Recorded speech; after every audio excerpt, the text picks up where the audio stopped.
Smitha's kitchen, ರುಚಿಗಳ ಸರದಾರ.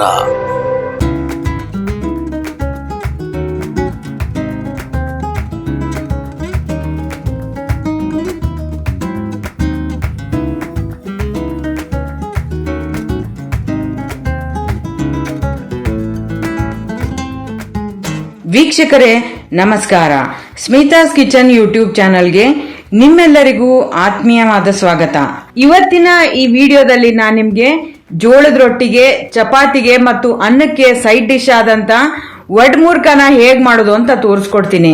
Spicy ಪದಾರ್ಥನ ಯಾರು ಇಷ್ಟಪಡ್ತಾರೆ ಅವರು ಈ ವಡ್ಮೂರ್ಕನಂತೂ ಇಷ್ಟಪಟ್ಟೆ ಪಡ್ತಾರೆ. ಹಾಗಾದ್ರೆ ತಡ ಮಾಡದೆ ವಿಡಿಯೋನ ಶುರು ಮಾಡೋಣ ಬನ್ನಿ. ಮೊದಲಿಗೆ ವಡ್ಮೂರ್ಕ ಮಾಡೋದಕ್ಕೆ ಬೇಕಾಗಿರೋ ಪದಾರ್ಥಗಳನ್ನ ನೋಟ್ ಮಾಡ್ಕೊಳ್ಳಿ. ಹಿಂಗು, ಎಣ್ಣೆ, ಸಾಸಿವೆ, ಅರಿಶಿನ ಪುಡಿ, ಕರಿಬೇವಿನ ಸೊಪ್ಪು, ಜೀರಿಗೆ, ಹಸಿ ಮೆಣಸಿನಕಾಯಿ, ಈರುಳ್ಳಿ, ಪುಟಾಣಿ, ಮೊಸರು, ಕಾಯಿ ತುರಿ ಮತ್ತು ರುಚಿಗೆ ತಕ್ಕಷ್ಟು ಉಪ್ಪು. ಹಾಗಾದ್ರೆ ವಡ್ಮೂರ್ಕ ಮಾಡೋ ವಿಧಾನನ ನೋಡ್ಕೊಂಡು ಬರೋಣ ಬನ್ನಿ. ಮೊದಲಿಗೆ ಹಸಿ ಮೆಣಸಿನಕಾಯಿನೆಲ್ಲ ನೀರಲ್ಲಿ ಬೇಯಿಸ್ಕೊಳ್ಬೇಕಾಗತ್ತೆ. ಒಲೆ ಹೊತ್ತಿಸ್ಕೊಂಡು ನಾನಿಲ್ಲಿ ಒಂದು ಚಿಕ್ಕ ಪಾತ್ರೆನ ಇಟ್ಟಿದ್ದೀನಿ. ಇದಕ್ಕೆ 1 ಲೋಟದಷ್ಟು ನೀರನ್ನ ಸೇರಿಸ್ತಾ ಇದ್ದೀನಿ. ಈಗ ನೀರೆಲ್ಲ ಚೆನ್ನಾಗಿ ಕುದ್ಮೇಲೆ ಇದಕ್ಕೆ ನಾವು ತಗೊಂಡಿರುವಂತ 15ರಿಂದ 20 ಮೆಣಸಿನಕಾಯಿನ ಸೇರಿಸ್ತಾ ಇದ್ದೀನಿ. ವಡ್ಮೂರ್ಕ ಮಾಡೋದಕ್ಕೆ ಹಸಿ ಮೆಣಸಿನಕಾಯಿ ಜಾಸ್ತಿನೇ ಬೇಕಾಗುತ್ತೆ. ಹಾಗಾಗಿ ನಾನು 15ರಿಂದ 20 ಮೆಣಸಿನಕಾಯಿನ ತಗೊಂಡಿದ್ದೀನಿ.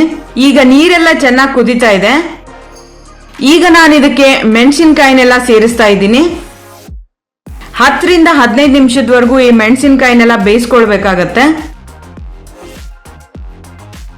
ಮೆಣಸಿನಕಾಯಿ ಎಲ್ಲ ಚೆನ್ನಾಗಿ ಕುದೀತಾ ಇದೆ. ಈ ತರ ಕೈಯಿಂದ ಹಿಡಿದು ಮುರಿದ್ರೆ ಈಸಿಯಾಗಿ ಮೆಣಸಿನಕಾಯಿ ಕಟ್ ಆಗ್ಬೇಕು, ಅಲ್ಲಿವರೆಗೂ ಇದನ್ನ ಬೇಯಿಸ್ಕೊಳ್ಬೇಕಾಗತ್ತೆ. ಒಂದು ಮೆಣಸಿನಕಾಯಿನ ನಾನು ನಿಮ್ಗೆ ಮುರಿದು ತೋರಿಸ್ತಾ ಇದ್ದೀನಿ.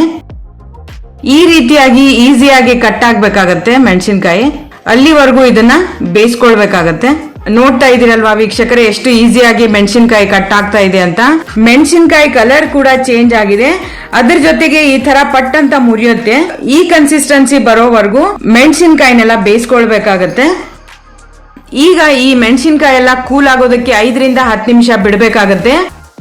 ವಡ್ಮೂರ್ಕದಲ್ಲಿ ಹಾಕೊಳ್ಳೋದಕ್ಕೆ ಅಂತ ಒಗ್ಗರಣೆನ ರೆಡಿ ಮಾಡ್ತಾ ಇದ್ದೀನಿ. ಒಲೆ ಹೊತ್ತಿಸ್ಕೊಂಡು ನಾನೊಂದು ಒಗ್ಗರಣೆ ಪಾತ್ರೆನ ಇಟ್ಟಿದ್ದೀನಿ. ಇದಕ್ಕೆ 2 ಸ್ಪೂನ್ ಅಷ್ಟು ಎಣ್ಣೆನ ಸೇರಿಸ್ತಾ ಇದ್ದೀನಿ.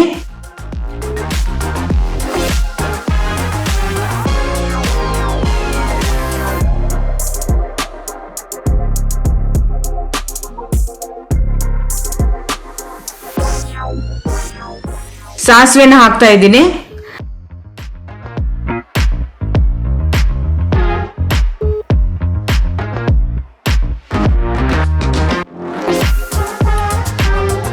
ಸಾಸಿವೆ ಚಿಟಪಟ ಅಂತ ಸಿಡಿದ್ಮೇಲೆ ಜೀರಿಗೆನ ಸೇರಿಸ್ತಾ ಇದ್ದೀನಿ.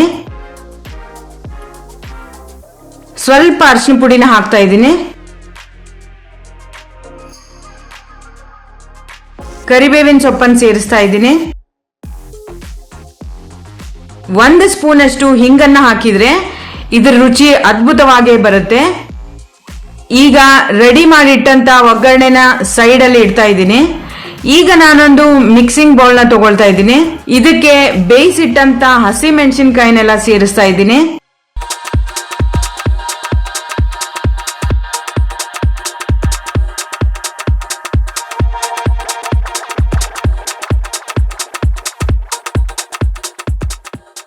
ರುಚಿಗೆ ತಕ್ಕಷ್ಟು ಉಪ್ಪನ್ನ ಸೇರಿಸ್ತಾ ಇದ್ದೀನಿ.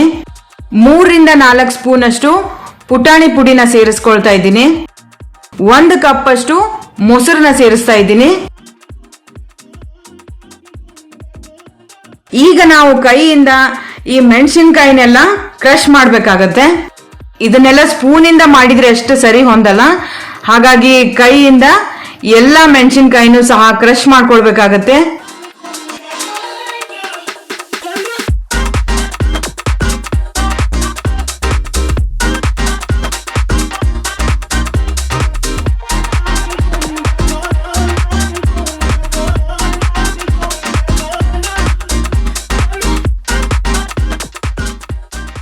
ಈಗ ಸಣ್ಣದಾಗಿ ಹೆಚ್ಚಿಟ್ಟಂತ ಈರುಳ್ಳಿನ ಸೇರಿಸ್ತಾ ಇದ್ದೀನಿ.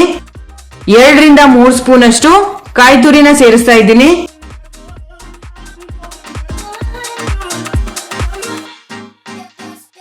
ಈಗ ಲಾಸ್ಟ್ ಅಲ್ಲಿ ಮೊದಲೇ ರೆಡಿ ಮಾಡಿಟ್ಟಂತ ಒಗ್ಗರಣೆನ ಸೇರಿಸಿ ಇದನ್ನ ನೀಟಾಗಿ ಮಿಕ್ಸ್ ಮಾಡ್ಕೊಂಡ್ರೆ ಚಪಾತಿಗೆ, ಜೋಳದ ರೊಟ್ಟಿಗೆ ಮತ್ತು ಅನ್ನಕ್ಕೆ ಪರ್ಫೆಕ್ಟ್ ಆಗಿರುವಂತ ಸೈಡ್ ಡಿಶ್ ವಡ್ಮುರ್ಕ ರೆಡಿ ಆಗಿದೆ.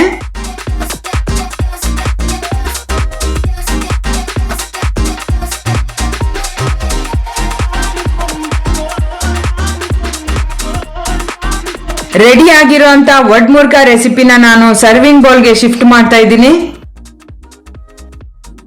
ಈ ರೆಸಿಪಿಯಲ್ಲಿ ನಾವು ಹಸಿ ಮೆಣಸಿನಕಾಯಿನ ಜಾಸ್ತಿ ಬಳಸಿರೋದ್ರಿಂದ ಈ ಆಸಿಡಿಟಿ, ಗ್ಯಾಸ್ಟ್ರಿಕ್ ಸಮಸ್ಯೆ ಇರೋರು, ಪೈಲ್ಸ್ ಪ್ರಾಬ್ಲಮ್ ಇರೋರು ಮತ್ತೆ ಡೈಜೆಷನ್ ಪ್ರಾಬ್ಲಮ್ ಇರೋರೆಲ್ಲ ನಿಮ್ ಹೆಲ್ತ್ ಕಂಡೀಷನ್ ನ ನೋಡ್ಕೊಂಡು ಬಳಸಿ ಅಂತ ಹೇಳ್ತಾ ವಿಡಿಯೋನ ಇಲ್ಲಿಗೆ ಮುಗಿಸ್ತಾ ಇದ್ದೀನಿ. ಖಾರನ ಯಾರು ಇಷ್ಟ ಪಡ್ತಾರೋ ಅವ್ರಿಗೆಲ್ಲ ಈ ವಿಡಿಯೋ ಅಂತೂ ತುಂಬಾನೇ ಇಷ್ಟ ಆಗತ್ತೆ. ನೋಡಿದ್ರಿ ಅಲ್ವಾ ವೀಕ್ಷಕರೇ, ಚಪಾತಿಗೆ, ಜೋಳದ ರೊಟ್ಟಿಗೆ ಮತ್ತು ಅನ್ನಕ್ಕೆ ಸಿಂಪಲ್ ಆಗಿರುವಂತ ಸೈಡ್ ಡಿಶ್ ನ ತೋರಿಸ್ಕೊಟ್ಟಿದ್ದೀನಿ. ನಿಮ್ಗೂ ಈ ವಿಡಿಯೋ ಇಷ್ಟ ಆದ್ರೆ ಈ ವಡ್ಮುರ್ಕನ ಮನೆಯಲ್ಲಿ ರೆಡಿ ಮಾಡಿ ಟೇಸ್ಟ್ ಹೇಗಿತ್ತು ಅಂತ ನನಗೆ ಕಮೆಂಟ್ ಮಾಡೋದನ್ನ ಮಾತ್ರ ಮರಿಬೇಡಿ. ಈ ವಿಡಿಯೋ ನಿಮಗೆ ಇಷ್ಟ ಆದ್ರೆ ಸ್ಮಿತಾಸ್ ಕಿಚನ್ ಯೂಟ್ಯೂಬ್ ಚಾನೆಲ್ ನ ಸಬ್ಸ್ಕ್ರೈಬ್ ಮಾಡಿ, ಲೈಕ್ ಮಾಡಿ ಮತ್ತು ಶೇರ್ ಮಾಡೋದಕ್ಕೆ ಮರಿಬೇಡಿ. ಮುಂದಿನ ವಿಡಿಯೋದಲ್ಲಿ ಮತ್ತೊಂದು ಸಾಂಪ್ರದಾಯಿಕ ಅಡುಗೆಯೊಂದಿಗೆ ನಿಮ್ಮ ಮುಂದೆ ಬರ್ತೀನಿ. ನಮಸ್ಕಾರ.